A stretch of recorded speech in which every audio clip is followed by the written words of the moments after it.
Hi, this is Vijay Kesari and welcome to Andhra Podcaster, where we discuss questions, perspectives and possibilities focused on development of Andhra. 2022 October తర్వాత నేను ఒక 3 కంపెనీల్లో పనిచేశాను. So it's not even 2 years, I worked for 3 companies.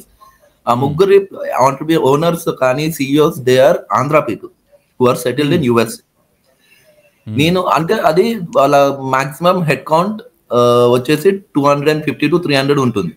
Okay, నేను దాంట్లో చూసింది ఏంటంటే around 70% are north Indians. నేను ఎందుకు ఇది పాయింట్అవుట్ చేస్తున్నానంటే అమెజాన్ లో కూడా నేను ఎప్పుడైతే 2011 లో జాయిన్ అయ్యానో అప్పుడు ఈక్వల్ గా ఉండేది రేషియో. బట్ గ్రాడ్యువల్లీ ఏమైందంటే ఈ నార్త్ ఇండియన్స్ వాళ్ళకి అక్కడ ఆపర్చునిటీస్ లేక వీళ్ళు సౌత్ సైడ్ వచ్చేసి వీళ్ళు తక్కువ జీతానికైనా వీళ్ళు జాబ్ చేస్తారు. కానీ మనకేమవుతుందంటే we cannot compromise with the current prices in our market. At the same time మనం జాబ్ సాటిస్ఫాక్షన్ తో కూడా ఉండలేము. చాలా మందికి ఏమవుతుందంటే హైదరాబాద్ లో కానీ ఆంధ్రాలో కానీ they are not getting jobs because of this migration. నాకు ఏమనిపిస్తుంది అంటే ఇప్పుడు బెంగళూరులో ఎలాగైతే ఒక చిన్న మూవ్మెంట్ వచ్చిందో, ఏ మూవ్మెంట్ అండి? That they should speak Telugu, sorry Kannada. వాళ్ళు ఏంటంటే నార్త్ ఇండియన్స్ ఇక్కడికి వస్తారు, మన భాష నేర్చుకోరు, మన కల్చర్ అర్థం అవ్వదు. అవునవును. ఇంకొకటి ఏంటంటే హేళన చేస్తారు మనల్ని. మన స్టేట్ కి వచ్చి మన సిటీకి వచ్చి మన దగ్గర వర్క్ చేస్తూ మనల్ని చిన్న చూపు చూస్తారు. ఎందుకు అలా చూస్తున్నట్టు మీరు గమనించారు?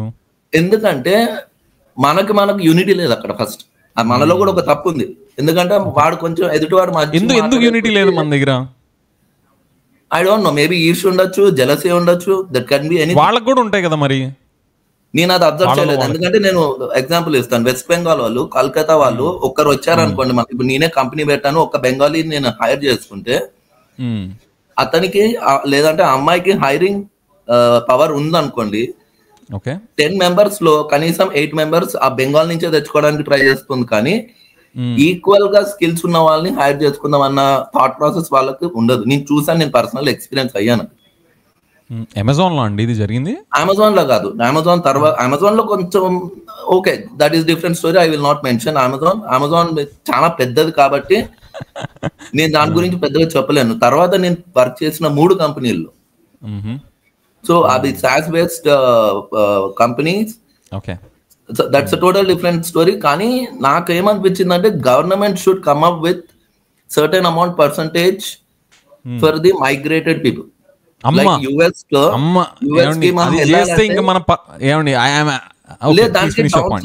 దానికి డౌన్ సైడ్ ఉంది, పాజిటివ్ సైడ్ ఉంది. పాజిటివ్ సైడ్ ఏంటంటే నార్త్ ఇండియాలో ఎంప్లాయ్మెంట్ క్రియేట్ చేయడానికి ఆ స్టేట్ గవర్నమెంట్ మీద ప్రెషర్ పడుతుంది ఆ వాళ్ళ ప్రజల వల్ల. నంబర్ 1. నంబర్ 2 ఏంటంటే మన వాళ్ళకి జాబులు దొరికే ఛాన్సెస్ ఎక్కువ ఉంటుంది. దీంట్లో డౌన్ సైడ్ ఏంటంటే ఒకరి మీద ఒకరికి ఏమంటారు విద్వేషం లాంటిది క్రియేట్ అయిపోతుంది. Then we will not. విద్వేషమే కాదు, అసలు కంపెనీస్ ఇక్కడ పెట్టడానికి ఇబ్బంది పడతారు. మీకు అర్థమవుతుందా? ఇప్పుడు మీరున్నారండి, మీరు ఒక కంపెనీ ఏమండి, your with me right? So మీరు ఒక కంపెనీ పెట్టాలనుకుంటే అక్కడ మీకు డిఫరెంట్ ఆపరేషన్స్ ఉంటాయి. మార్కెటింగ్ ఒకలా చేయాలి, ఫైనాన్స్ ఒకలా చూడాలి, ఆపరేషన్స్ మీ కంపెనీ తగ్గట్టు ఒకలా ఉండాలి. సో ఆ పనికి ఎవరు కరెక్ట్ అనేది మీరు డిసైడ్ చేసే పొజిషన్లో మీరు ఉంటే మీరు బిజినెస్ రన్ చేయడానికి మీరు ఇష్టపడతారా? మీకు కంఫర్టబుల్గా ఉంటుందా?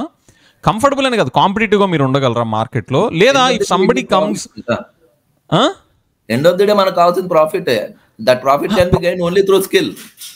ఎగ్జాక్ట్లీ. సో మీరు ఏదైతే చులకన చేస్తున్నారు లేదా మనకి యూనిటీ లేదు అనే కన్సర్న్స్, మనం డీల్ చేయాల్సిన అప్రోచ్ కానీ దానికి కావాల్సిన సొల్యూషన్స్ కానీ ఉన్నాయి.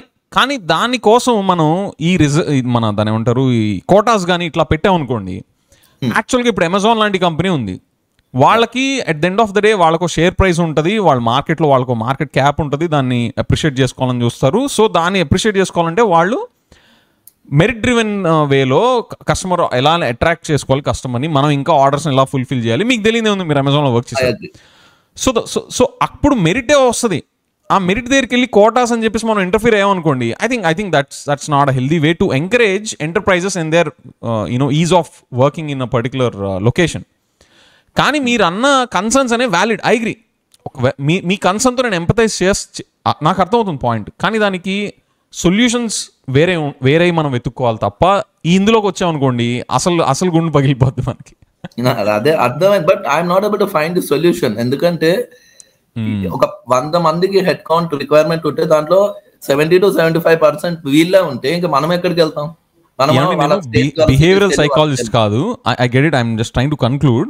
పాయింట్ ఏంటంటే మనలో కొంచెం ఎక్కడో మన సెల్ఫ్లెస్నెస్ తగ్గించి, అరే మన ఆంధ్ర ఫీలింగ్ అనో, లేకపోతే అలా ఆంధ్రానే కాదు మన తెలుగు ఫీలింగ్ అనో, లేకపోతే మన సౌత్ ఇండియా ఫీలింగ్ అనో, ఏదో ఒకటి there should be some common factor which should reduce the selfishness inside us and become a bit more selfless, so that we can accommodate a broader set of people's concerns also. That's where the unity factor start building in.